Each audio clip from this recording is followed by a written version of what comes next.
Ágætu viðheyrendur. Jólin 2015 eru gengin í garð og í dag aðfangadagur og við sem erum fædd 53 eins og höfundur að við sjáum að við höfum nú lifað allmörg jól og einhverju hluta vegna og svo sem ekki skrítið, þetta bara svona að þá nú þau sem voru mann í bernsku minnistæðust því að benskan þannig gerð að hún mótar mann svo mikið og svo færast fullorðinsárin yfir og þá verður þetta svona meira hversdagslegt hjá okkur sem við erum að gera og fátt svona sem að færra alltinn sem vekur okkur sama áhuga og var þegar við vorum krakkar og börn og svo framvegis. Þegar nánast, svo margt var enn nýtt fyrir okkur en það ekki lengur. Sumt sem var nýtt og ferskt fyrir okkur á þessum árum eru fyrir löngu síðan orðin komin heilmikil reynsla af og við horfum á allt öðruvísi heldur en við gerðum í þann tíð og það eðlilegt. En fyrst fáum við að soga þetta í okkur og svo förum við að reyna það og þá náttúrulega gerist bara það sem gerist af reynslunni og sumt sem að okkur fannst spennandi það ekki lengur og svo framvegis. En það breytir ekki því að jólin eru alltaf, eða fyrir okkur mörgum sérstakur tími. Og fyrir höfundi þetta nú svolítið sérstakur tími og maður heldur í svona þessar hefðir eins og maður getur og án þess að maður sé neitt að sakna þannig sé tímana sem voru svo góðir. Ég nú ekki sú manneskja sem mikið að sakna þess sem var. Ég horfi bara á daginn í dag að hann svona og ég þarf að glíma við hann. En það allt í lagi úr því að maður að minnast á jól að þá að rifja upp þann part af jólum sem að svona voru manni eftirminnilegir. Og þá skundar maður nú bara aftur til æsku árana, þannig bara það. Þegar maður var miklu meiri þáttakandi í öllu umstanginni heldur en síðar varð. Og miklu meiri eftirvænting í öllu heldur en síðar varð af bara fullorðinsárunum sem hafa komið yfir og gerist í öllu fólki sem að Guð leyfir að lifa alla sína daga á jörðinni. Hann fái að telja þá daga sem að okkur ætlað hverju og einu hér á jörðinni. Og ég búinn að vera hér á þessari jörði 62 ára og búinn að lifa því 62 jól og þetta aðfangardagurinn og líklega númer 62 sem ég fengið að vera þáttakandi í. Og ég á ekki von á neinu öðru heldur en að hann verði bara góður eins og allir hinir aðfangardagarnir á undan. Þegar ég var barn í Hafnarfirði þá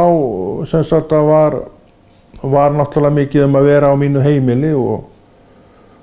í desember byrjaði móðir mín að baka og kannski voru stundum með henni einhverjir að baka og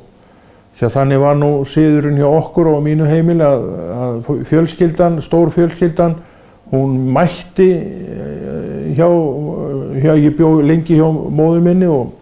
og alltaf á jóladagurindar þá var, ég manni að það var kannski annan í og það skiptir ekki máli en á jóladag þá kom öll fjölskyldan saman og átti stund í nokkra klukkutíma saman og þetta svona eftirminnilegu tími fyrir margan því að margt af mínu fólki var farið að heiman, kom með maka og börn sjálft og svo kom öll strollan á þessum degi og þá fylltist húsið af systkinum og börnum þeirra. Þannig að þetta var stór hópur, við vorum mörg, við vorum 12 talsins og á þessum tíma og margt af þessu fólki komið með eigin börn og svo framvegis. Og það var siður að skreyta töluvert mikið á jólum og við fengum nú að ráða því sjálf hvað mikið var skreytt. Þetta var geymt á milli ára í kassa sérstöku kassa sem bara var settur á ákveðinn stað og tekið fram þegar átti að fara að vinna þessa vinnu. Og það var svona í kringum, alltaf ekki verið svona í kringum 17. og 18. desember sem farið var í þá vinnu. Þetta var nú reyndar ekkert mjög snemma miðað við það sem í dag gert líklega. Þetta var nú svona á þessum tíma, menn vildu nú ekki byrja of snemma að skreyta, en það var gert og eitt herbyrgi meira undir þetta lagt heldur en kannski sömu önnur herbyrgi sem var svona kannski aðalherbyggið í húsinu á þessum tíma og það sem þetta allt meira og minna fór fram í. Þetta var nú, við byggum á Hellisgötu 15 sem var gamalt timburhús og það var gengið inn í það inn í eldhús og þaðan inn í herbergi og svo þaðan inn í annað herbyggi. Það var svona ekki gangar sem aðskildu herbyggin eins og var svo seinna. Og þetta var allt saman gert af okkur krökkunum að skreyta þetta og við vorum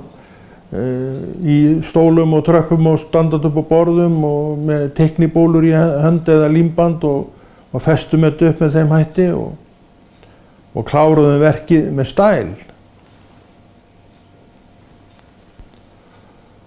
Og þannig var þetta nú í þann tíð og það var oft gaman á þessum tíma. Menn stóðu saman í þessu sem var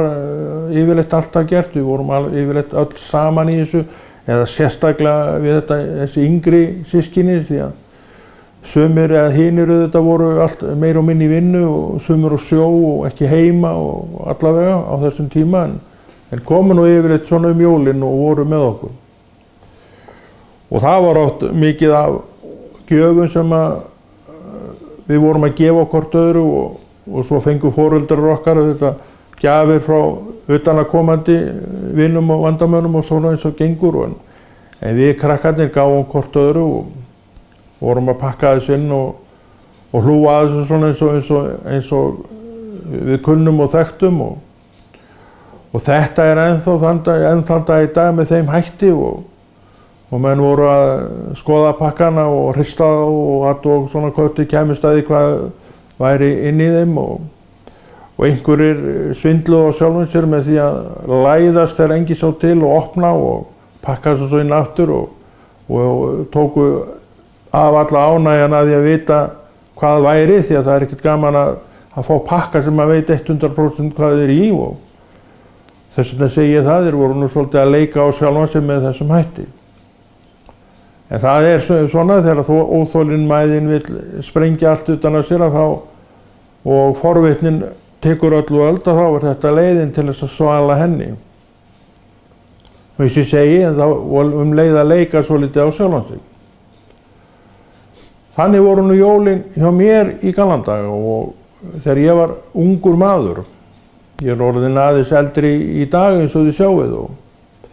en einu sinni var ég bara 8 og 9 ára og þá voru þessi tímar mjög spennandi fyrir mig og kannski þau ennþá hjá mörgum krökkum í dag og þó margt sé nú orðið breytt og allt orðið breytt reyndar því að það voru nú svona ýmsar hindranir á ýmsu þá sem ekki í dag eru löngu farnar af eins og varðandi það sem til var í verslunum. Margir muna það nú að það var ekki ávextir, appelsínur og epli og svona þetta var flutt inn vanalega fyrir jól og páska. En þess á milli ekki til í verslunum. Niðursoðnir ávextir í dósum, við munið eftir þeim auðvitað. Þetta var sama með þá, þetta kom fyrir jól og fyrir páska og svona stórhátíðar og þetta var mikill fengur þegar þetta kom og maður gat farið að borða þetta ferskt á þessum tíma en ekki á öðrum tíma. Og þeir sem nutu forræðis eða forréttinda þar voru fjölskyldur sem áttu að sjómenn sem voru að sigla. Þeir komu með ferska ávexti og dósa ávexti og alls konar annað sem ófáanlegt var hér og þess vegna fengu þessar sjómannafjölskyldur þetta oftar en var á öðrum tíma hjá svona þorra manna og kvenna. Þannig að það var ýmislegt í gangi sem svona hélt okkur við efnið En þetta voru svona eftirminnilegi tímar þegar maður kom inn í verslunina og fann svona eplalyktina og appelsínulyktina sem var svona svolítið sérstök fyrir mann vegna þess að þetta var svo sjaldgæft og þetta leið svo langt á milli þess sem maður var með þetta og gat fengið þetta, en þetta var náttúrulega viss passi á jólum var. Því að einfaldlega vegna þess að það var hægt að kaupa þetta á þenn tíma. Ekki veit ég hver ástæðan var fyrir því að þetta var með þessum hætti að það leið svona langur tími á milli þessara heimilt að væri að flytja þetta inn, en svona var þetta. En þessu var öllu aflétt og í dag opnað og allt og þú getur fengið nánast allt sem að þú vilt bara fá og það bara gott mál auðvitað og ekki vera neins skömmtun. Ef hún þarf ekki að vera þá líka alveg óþarfi að hún sé hjá okkur. Og með hvað menn voru að gefa, þetta var nú bara krakkarnir gáfu leikföng og strákar fengu bíla og stelpur fengu dúkkur eins og sjálfsagt í dag og fullorðna fólki fékk bækur bækur og eitthvað álíka og oft voru gefnar bækur krakkar fengu oft bækur því að það var náttúrulega verið til sérstakar krakkabækur allar götur og eru ennþá verið að gefa út krakkabækur og margar krakkabækur eru mjög bara góðar og fínar bækur og maður mann eftir bókum sem maður sökti sér ofan í og hreint elskaði að lesa. Þó ég muni nú reyndar ekki titlana í dag að ég man nú eftir eina voru 5 bækurnar, muni eftir þeim. 5 á Faraldsveit og 5 á þetta og hitt og þetta voru svona krakka úlingabækur sem maður hafði gaman að og ekki muni maður nú innihaldið og hvað þær fjölluðu lengur en þetta var eitt af því sem maður stundu fékk í jólagjöf og þótti mikill fengur að því að þá gat maður haldið áfram að fylgjast með þessum 5 ofurfræknu úlingum sem að gerðu alls konar og tókst ýmislegt. Þetta svona jók á eigið ímyndunarafl og maður setti sér í stöðurnar og ímyndaði sér ýmislegt svona með sjálfum sér og huganum, maður væri þarna eins og 5 fræknu. Allt svona var svona eitthvað sem mögulegt var að fá jólin því að það var aldrei að vita nema í einu pakkanu leyndist hreinlega bara svona bók. Ég var nú reyndar ekki einn af þeim sem opnaði pakka til þess að komast að því hvað væri í honum en oft fór maður að rúinni og fletti í gegnum hann og taldi svo hvað maður ætti margar sjálfur. Og svo kom að því að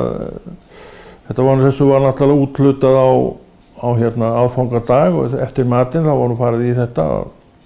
Minni það nú að móðir mín blessunin hafi tekið að sér að lesa upp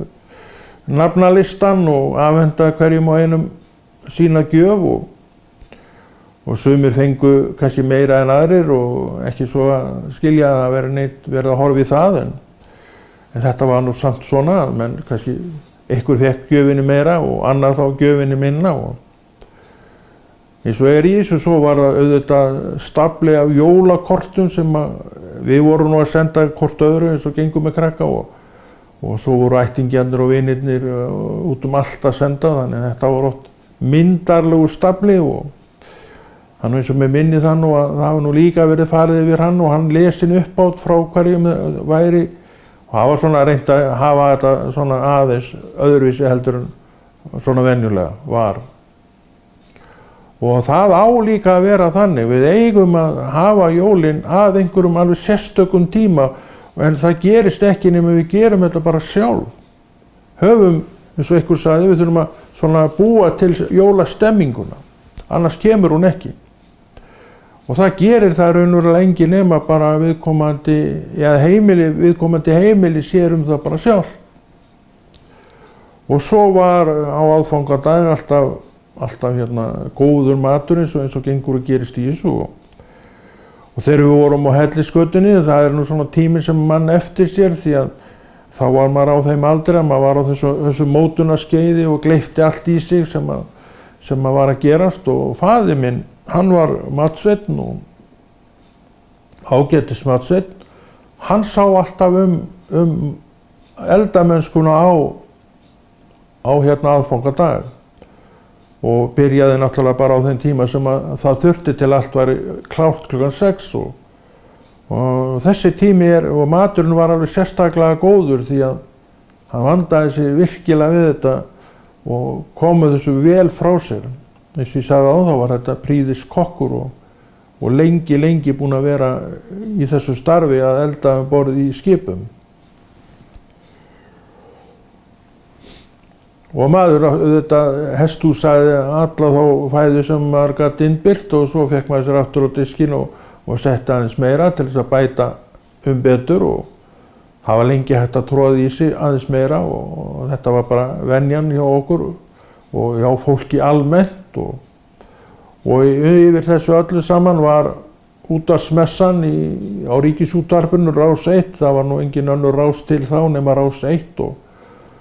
og við vildum alveg absolút að þetta væri með og allir voru sammála það og ég vissum að það ekki til það heimili á öllu landinu sem ekki var að hlusta á útvarpsmessuna á sjálfan aðfangadag.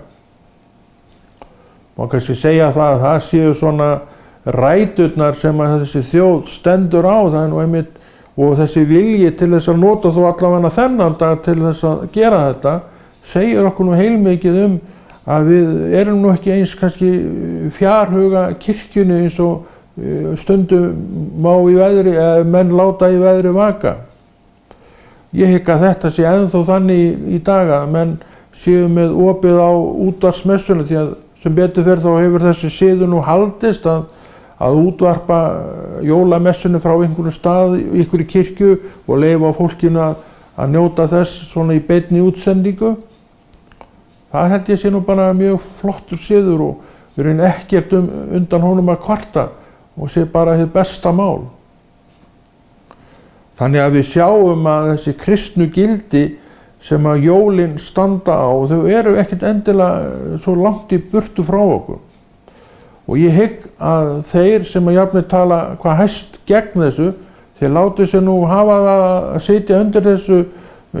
bara vegna þess að það eru bara allir sammála það að þetta tilheyri sjálfum jólunum. Og það er ekkert rangt við það, nei. Það er bara allt rétt við það. Hversu mikið menn eru að stúdera trúna þess á milli skal ég ekkert segja, en ég veit bara með mig sjálfan þegar ég var krakki að þá var ég ekki neitt að hugsa þessi mál en samt fannst mér alveg sjálfsagt og sjálfsagt hefði ég bara beðið að þetta yrði gert. Ef það hefði ekki verið gert, hefði ekki verið kveikt á útvarpinu á klukkan 6 og við fengjum að heyra klukknarhljóminn frá klukkanum sem hringdu inn í jólin og svo framvegis. Og hlusta á þessa dagskrá sem var og meðan maður var að borða og þá var það nú gert. Ekkert endilega maður veri svo sem að bíða sérstaklega eftir því, maður var nú að bíða eftir öðru, maður var náttúrulega að bíða eftir því að geta opnað þessa blessuðu pakka alla saman og sá tími rann upp og það var heyrðist mikið bréfaskrjá og mikið svona þegar var verið að rífa utan þessu og svona smá atgangur í kringu það allt saman. Og svo þegar að pakkinn blasti við þá vissum maður hvað maður hafði fengið. Nema sá og sú sem var búinn að svindla á sjálfum sér og vissi, það fólk var auðvitað ekkert spennt. Það tók frá sér spennuna með því að gera það sem það gerði. En flestir vildu nú eiga þessa spennu og svona veltaði fyrir sér hvað væri í þessum og hinu pakkanum og sat á sér. En margir hugsuðu ýmislegt get ég alveg lofað ykkur á. En svona var þetta nú á jólunum þegar ég var krakki.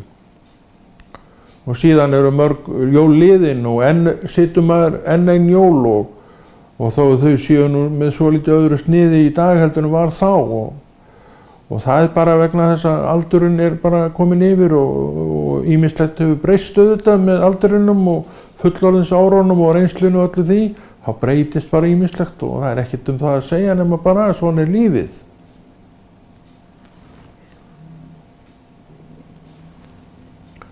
Já, en það breytir ekki því að jólin standa alltaf fyrir ákveðnum þáttum. Það er ekkert hægt að neita því. Og einn af þessum þáttum er jólabarnið, og við veitum hvað jólabarnið heitir, ekki satt? Það heitir Jesú Kristur og hann vann alla þá vinnu sem að þurfti að vinna til þess að ég geti orðið hólpinn. Og ég verð hólpinn með því að segja já við Jesú og leyfa honum að koma með sinn heilaga anda í hjartað og þá er ég sem sagt komin inn á þennan mjóa veg sem Biblían talar og hérna jólin geta alveg minnt mig á því að þau standa á þessum grunni sem að Jesúbarnið sjálft innleiddi. Það er að segja, eftir að hann var fullorðinn og eftir að hann byrjaði að vinna þá vinnu sem að endaði á krossinum, kannski ekki réttur tími til að vera að tala um krossin, en í sömu andrúm að tala Jesú, þá fylgir það bara með. Og við sættum okkur bara við það, því að þar gerðist þetta í raunverulega allt sem fær mig sem trúaða manneskju í dag til þess að tala með þeim hætti sem ég tala. Og ég lít þess vegna alltaf svona björtum augum til jóla og þó ekki sé eftirvæntingin spenningurinn eins og var þegar maður var á sínu mótunarskeiði og gleypti allt í sig og fannst þetta alveg frábært sem maður var að upplifa og desembermánuður var bara tekin frá fyrir þessa spennu sem að honum fylgdi sem hjá krökkum og er enn þann dag í dag. Ég veit reyndar ekki hvort það er eins í dag því að það er orðið svo margt sem er orðið breytt, það er orðið svo mikið af alls konar afþreyingu sem krakkar hafa í dag og við vorum sem krakkar ekki með neitt af því sem að krakkar hafa í dag og höfðum að gera allt meira og minna bara sjálf og ef maður vildi fara að leika þá fór maður bara út að leika því að það var kannski lítið við að vera heima þannig séð og engin ástæða til þess að vera þar. Ef maður vildi fara að leika þá bara fór maður út og allir manns félagar voru bara fyrir utan dyrnar að sýsla eitthvað þar og leiksvæðið á þann tíð var hérna stórt þarna í Hafnarfirði og í desember gerði maður sinn og stundum að leika, fara bara bæjaröld eftir götunum og skoða jólaskreytingarnar í búðunum og jólasveinarnir sem hneigðu höfuð þarna í gríð og erg í sumum búðargluggum og þeir komu alltaf á ákveðnum tíma út í þessa sömu búðarglugga og hneigðu sig og beygðu og gerðu það sem að þeim var ætlað að gera og héldu því bara áfram þangað til að þeir voru fjarlægðir úr þeim glugga eftir jól. Þetta er allt svona eftirminnilegt því að þetta var svona eitt af því sem maður var að svona sækjast eftir vegna þess að maður var sjálfur spenntur á vissan hátt fyrir öllu þessu dæmi. Og það hefur ekkert gert manni neitt nema bara gott að sýsla við það mál fram og tilbaka eins og sagt er. En allir við segjum þetta ekki bara ágætt og við óskum ykkur auðvitað gleðilegra jóla 2015 og trúum því bara að þetta fari allt saman fram með friði og spekt eins og vænta má. Og Konráð Rúnar Friðriksson kveður og já, býður ykkur aftur gleðileg jól og farsældar og nýju ári eins og vera ber þegar við kveðjum þetta ár. Þá bjóðum við hvort öðru farsældar og nýju ári í Jesú nafni. Amen.